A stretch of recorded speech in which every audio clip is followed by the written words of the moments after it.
नमस्कार दोस्तों, मेरा नाम है राहुल यादव और आप सभी का स्वागत है आज की स्पेशल वीडियो में। दोस्तों, म्यूचुअल फंड में वैसे तो आपको बहुत सारी कैटेगरीज देखने को मिल जाती हैं, लेकिन हम आज एक बहुत ही स्पेशल कैटेगरी के बारे में बात करने वाले हैं। कैटेगरी है large and mid cap fund. देखिए, इस कैटेगरी को बहुत ही अच्छे से समझने के लिए दो म्यूचुअल फंड्स भी मैंने यहाँ रखे हैं और दोनों ही काफ़ी बड़ी एएमसी कंपनी के म्यूचुअल फंड मैंने रखे हैं। एक रखा है SBI large and mid cap fund और दूसरा रखा है HDFC large and mid cap fund. दोनों ही एएमसी कंपनी ऐसी हैं जिसमें कि लोग बहुत ज़्यादा ट्रस्ट करते हैं और बहुत ज़्यादा इन्वेस्ट भी करते हैं, इसीलिए दोनों के जो फंड साइजेस हैं वो भी आपको काफ़ी शानदार देखने को मिलते हैं। पहले थोड़ा सा इस कैटेगरी के बेसिक पर हम लोग बात करते हैं। देखिए, कैटेगरी है large and mid cap fund. आप यहाँ देख सकते हैं कि लार्ज कैप यानी कि बहुत बड़े साइज़ की कंपनियाँ होती हैं और मिड कैप जो उससे थोड़ा सा छोटे साइज़ की कंपनियाँ होती हैं। तो यहाँ सेबी का नियम ये कहता है कि large and mid cap category में फंड मैनेजर जो हमारे पैसे का डाइवर्सिफिकेशन करेंगे वो कुछ इस तरह से करेंगे कि मिनिमम 35% पैसा लार्ज कैप में रखा जाएगा और मिनिमम 35% पैसा मिड कैप में रखा जाएगा। बाकी का जो 30% बचेगा वो फंड मैनेजर के डिसीजन पर डिपेंड करेगा कि वो लार्ज कैप में कितना एलोकेशन बढ़ाते हैं, मिड कैप में कितना बढ़ाते हैं और स्मॉल कैप में वो कितना एलोकेशन रखते हैं। तो डाइवर्सिफिकेशन कुछ इस तरह से हमारे पैसे का यहाँ किया जाएगा। ये एक थोड़ा सा बेसिक है। किसी भी फंड में निवेश करने से पहले एक बेसिक जानकारी हमें उस फंड के बारे में ज़रूर होनी चाहिए। अब थोड़ा सा डिटेल पर डिस्कस करते हैं। देखिए, सबसे पहले हम यही देखेंगे कि हमारे पैसे का डाइवर्सिफिकेशन SBI में किस तरह से किया गया है और HDFC में किस तरह से किया गया है। चलिए इसको समझते हैं। देखिए, दो फंड्स मैंने रखे हैं, इधर हमारा HDFC आ जाएगा और यहाँ हमारा SBI आ जाएगा। बहुत ही ध्यान से देखिएगा, अगर पैसा निवेश करने जा रहे हैं थोड़ी सी इतनी नॉलेज आप ज़रूर ले लीजिएगा ताकि निवेश करने से पहले आप समझ सकें कि आपको किस फंड में निवेश करना चाहिए, कौन सा म्यूचुअल फंड आपके लिए ज़्यादा बेहतर हो सकता है, किसमें कितना रिस्क है और कितने रिटर्न्स हैं। सभी कुछ आप यहाँ सीख कर जाएंगे। पहले बात करते हैं HDFC large and mid cap के बारे में। देखिए, इक्विटी में 97.2% पैसा ये निवेश कर रहे हैं, जिसमें से लार्ज कैप में इन्होंने 48.7 रखा है, मिड कैप में इन्होंने 37.5 रखा है और स्मॉल कैप में इन्होंने 11% का एलोकेशन रखा है। यहाँ डाइवर्सिफिकेशन कुछ इस तरह से देखने को मिलता है। SBI पर बात करते हैं। SBI ने इक्विटी 94.5% रखा है, यानी कि यहाँ जो पैसा है वो डेट और कैश में हमें ज़्यादा देखने को मिल रहा है अगर हम कंपेयर करें HDFC से। लार्ज कैप में 41.6 है, मिड कैप में 35.9 है और स्मॉल कैप में 15.5% एलोकेशन देखने को मिल जाता है। यानी कि जो लार्ज कैप का एलोकेशन है वो HDFC में हमें ज़्यादा देखने को मिल रहा है और स्मॉल कैप का एलोकेशन हमें SBI में ज़्यादा देखने को मिल रहा है। तो फंड मैनेजर अपने अपने हिसाब से सोचते हैं, अपने हिसाब से वो डाइवर्सिफिकेशन हमारे पैसों का करते हैं। आगे बढ़ते हैं। देखिए, ये थोड़ी सी स्लाइड्स हैं, आपको समझने में बहुत इजी रहेगा। स्लाइड्स देखने में थोड़ी सी आपको अजीब लग रही होगी, लेकिन बहुत ही ध्यान से समझिएगा, एक एक चीज़ बिल्कुल आपको मैं क्लियर करूँगा। पहले HDFC पर बात करते हैं। ये HDFC large and mid cap है, थोड़ा सा ध्यान से समझिए। चलिए, दोनों को बराबर बराबर रख देते हैं ताकि समझने में ईजी रहे। Expense ratio 0.82%। एक्सपेंस रेशो दोस्तों वो खर्चे होते हैं जो हमारे फंड को मैनेज करने के लिए हमसे चार्ज किए जाते हैं। SBI का एक्सपेंस रेशो 0.72% है। एक्सपेंस रेशो हमें SBI में कम देखने को मिलता है अगर हम कंपेयर करें HDFC से। अगर यहाँ फंड साइज की बात करूँ, HDFC में हमें 23,712 करोड़ देखने को मिलता है और SBI का फंड साइज हमें 28,172 करोड़ देखने को मिलता है। फंड साइज में भी हमें थोड़ा सा डिफरेंस देखने को मिलता है। बाकी लमसम SIP दोनों आप कर सकते हैं। SBI में लमसम आप 5,000 रुपये से कर सकते हैं, जबकि HDFC में लमसम आप 100 रुपये से भी कर सकते हैं। बाकी दोनों ही funds very high risk category में आपको देखने को मिलते हैं क्योंकि मेजर एक्सपोजर दोनों का ही इक्विटी में रहता है। आगे बढ़ते हैं।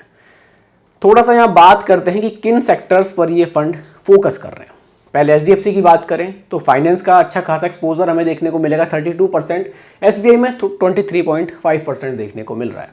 कंज्यूमर सिलिकल यहाँ 12.5 है तो SBI में 13.5 है। टैग इधर भी आपको देखने को मिलेगा, लगभग इतना ही आपको इधर भी देखने को मिलेगा। बाकी एनर्जी का सेक्टर भी लगभग सेम ही देखने को मिल रहा है। तो जो इनके सेक्टर सिलेक्शन है वो लगभग हमें सेम ही दोनों फंड्स में देखने को मिल रहे हैं। थोड़ा बहुत कम ज़्यादा एक्सपोजर फंड मैनेजर अपने हिसाब से यहाँ लेते हैं।